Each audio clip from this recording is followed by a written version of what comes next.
How do we get owned so bad? Have you thought about that, Virgil? Have you considered this?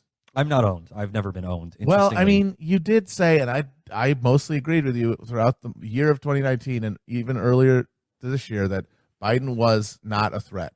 Yeah. That Biden wasn't going to be a contender. And it looked like a good bet after Iowa and but New Hampshire, where he campaigned vigorously, what counts for vigorously for him. And when voters met him, they said, no, we don't want that. So give me the rat. So how did he own us so badly, Virgil? How do you think he owned us so badly? The thing is, and, you know, we talk about this when we're off mic. The thing is, it's not Joe Biden owning anyone, because Joe Biden is rapidly losing sentience. Yes. No, he's not. Yeah, he is the smelling toast and drawing clocks. Yes. He is the vessel of the donor class and the Democratic Party elites who woke up to the threat of Bernie Sanders more quickly than we anticipated and had a sway over the other candidates for the nomination that was stronger than we anticipated. To wit, that they were able to compel Pete Buttigieg, who placed second in Iowa and second in New Hampshire, coming way from behind, to drop out before Super Tuesday, which is utterly unprecedented. Yeah. And I mean, I've read that there was that the guy who helped make that happen in the few hours before Super Tuesday was one Barfsack O'Crumbo himself, Barack Hussein Obama,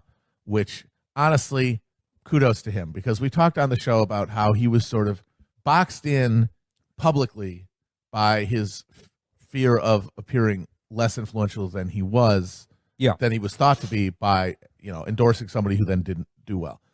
God bless him. He figured out a way around that, and that was to do it all behind the scenes. I kept having this grim fantasy of the call between Barack Obama and Pete Buttigieg, in which as soon as he hears Barack's voice, he just glitches out, and it's like, hello, Pete, this is Barack. And Pete's like, hello, Barack, this is Pete. Pete, I'm going to need you to drop out. Barack, I'm going to need you to drop out. Excuse me, Pete.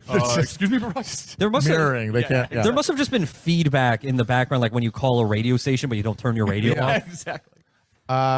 It really does remind you that Barack Obama is, I'd say, the single biggest villain of the 21st century. From what he did in terms of taking all of the energy and anger at the collapsing system during 2008 and cynically leveraging it for his personal success, while knowing that he was going to be recapitalizing every bad actor who made it happen in the first place and slather a bunch of hope he changed bullshit on top of that. And then to hand off the presidency after spending 8 years assuring credulous libs that he had a plan and that you couldn't see it and that the next move was going to be the coup de grace. The next move, the 11th dimensional chess checkmate, ended up being fucking Donald Trump winning the presidency. And then he responded to that by saying, well, good luck, guys. I'm going to be parasailing with Jeffrey Epstein. Have fun.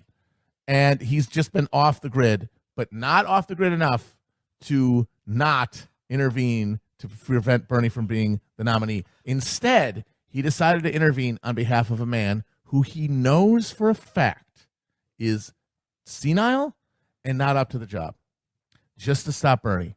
He's the most joker-fied of all of us. I feel like all those people, all those Tea Party people who were carrying around those signs with Obama and the Joker makeup in 2009 that we all thought were just like, oh boy, look at these guys. No, they were the rightest people of all. He is the Joker of Joker. He is the Joker de tutti jokey. Just wants the world to fucking burn. And make a bunch of fucking money off Netflix deals. It's really breathtaking. He is the worst man. So take a bow, Barack. Well done. If we wanna watch the tape, the Bernie Sanders campaign had a strategy going into this race. We intuited what that strategy was, and it made a lot of sense. We're gonna win the early states, 3 out of 4 at least, and then ride a wave of momentum going into Super Tuesday, where we're treating California as an early state, and we're going to organize that early before anyone else has staff there. And they met every benchmark in that strategy. Mm-hmm. They planned it, and then they did it, and they won those states, but they didn't get the momentum. And that's like one law of politics that has just gone out the window. Well, in this case, that was helped by the fact that the entire media was in a concerted effort to deny him any kind of momentum from it.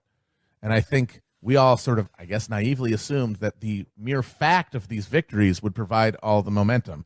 But no, it turns out that mere facts don't mean anything if they are being always blunted and questioned and undermined by a universal chorus that is all most people who vote in Democratic primaries are going to hear. And the hope was, and I talked about this before Iowa, and I talked about this when people were tearing their hair out about the bias against Bernie, that the Bernie strategy was going to require reaching out to people who aren't captured by the Democratic Party, either because they're part of its patronage network or because they've basically signed over their brain, their political brain, to say MSNBC, and let them do their thinking for them, which is what most of these people have done.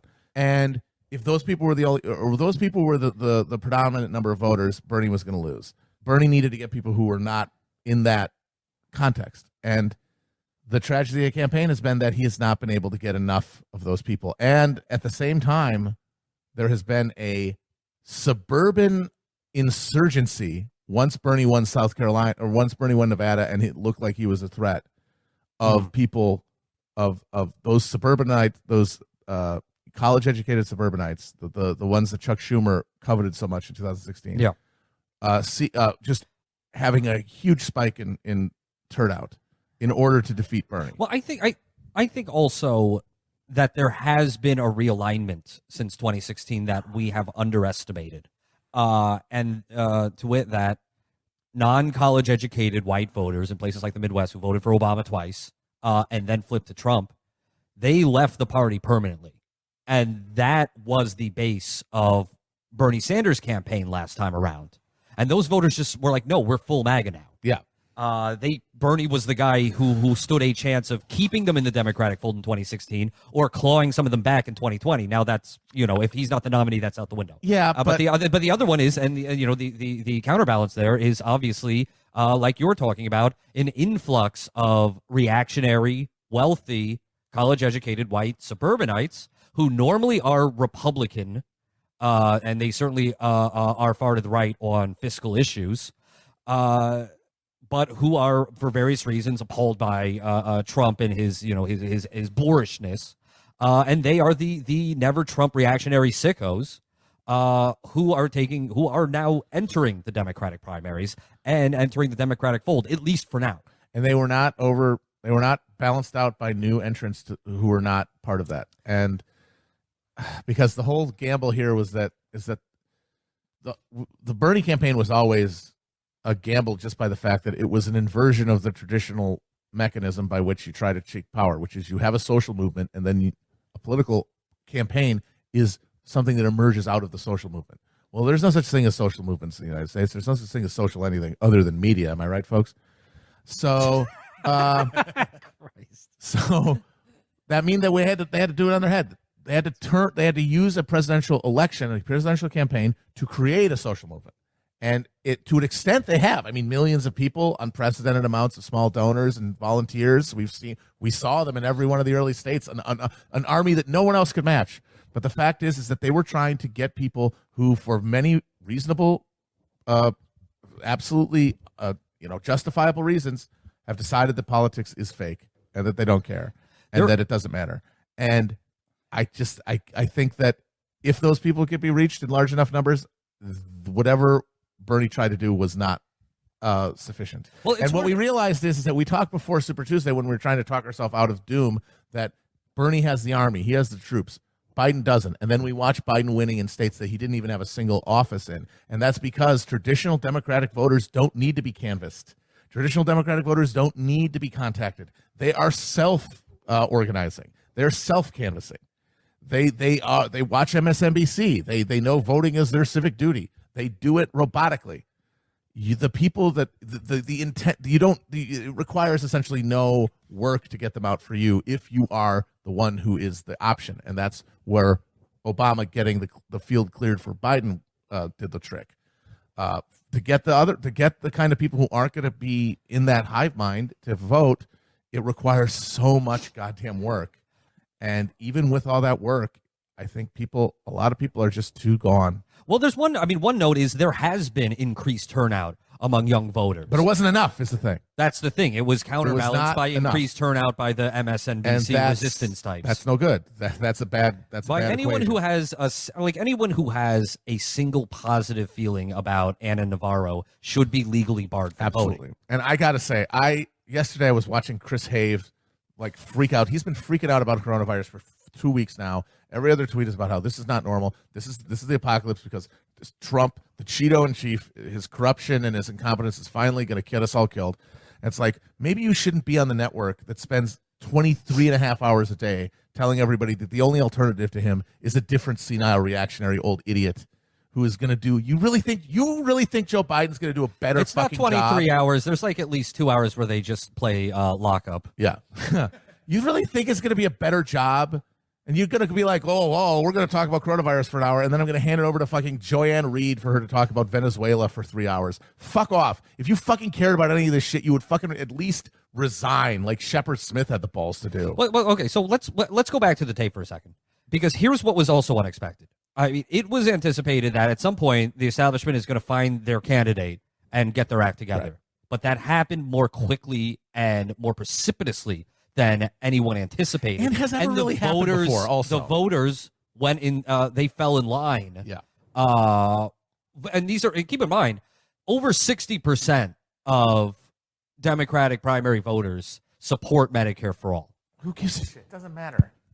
Nobody supports anything, or nobody has a coherent. We've talked about this a million times. Nobody has coherent beliefs. You're okay. You got a quiz. You got a fucking a poll that gets to 60% of people saying, yeah, sure. But like, what do they think? How do they think? How do they think that would come about? What do they think the process would be to get Medicare for all in this country? It's totally it's going to have no coherence to it. There's going to be no coherent strategy uniting those 60% of people. So it just becomes a thing they believe. Like, we should bring Elf back. Well, we should. I mean, Well, honestly, of course yes. More we puppets should. on TV. But Absolutely. it shouldn't be a CGI elf. Oh, I would absolutely be not. appalled. It needs Real- to be real an absolutely Muppet. creature elf. I would Muppet prefer, elf. honestly, some sort of like, I don't know, a genetic freak that we made in a lab. That'd be fun. Matt, just throwing this out there, just spitballing right now, brainstorming. Baby elf. Okay. That's Now we're epic. talking. Now that's fucking Okay, epic. that is money in the bank right there. Oh my God. Holy we're shit. printing Do you cash. have Paul Fusco's number? Get Frank Oz on the phone. Yeah, well, I mean, just thinking about this realignment stuff, I was thinking about how all the Russia shit worked. It did its job, not politically, but socially, because it's that thing. It's basically like Benghazi for libs, right? Where you have a network that's talking about how big of a threat, how dangerous every moment is, and that inherently makes people more reactionary, and that caused the spike in voters because they're afraid. The spike in older the right, boomer and voters. that's the easiest, I mean, in terms of if you want to run entertainment news, which is, what cable news is, that's the easiest emotion to prey on, right? Right. I mean, at the end of the day, it's just all about ad sales and the fucking investors in Comcast. But I want to get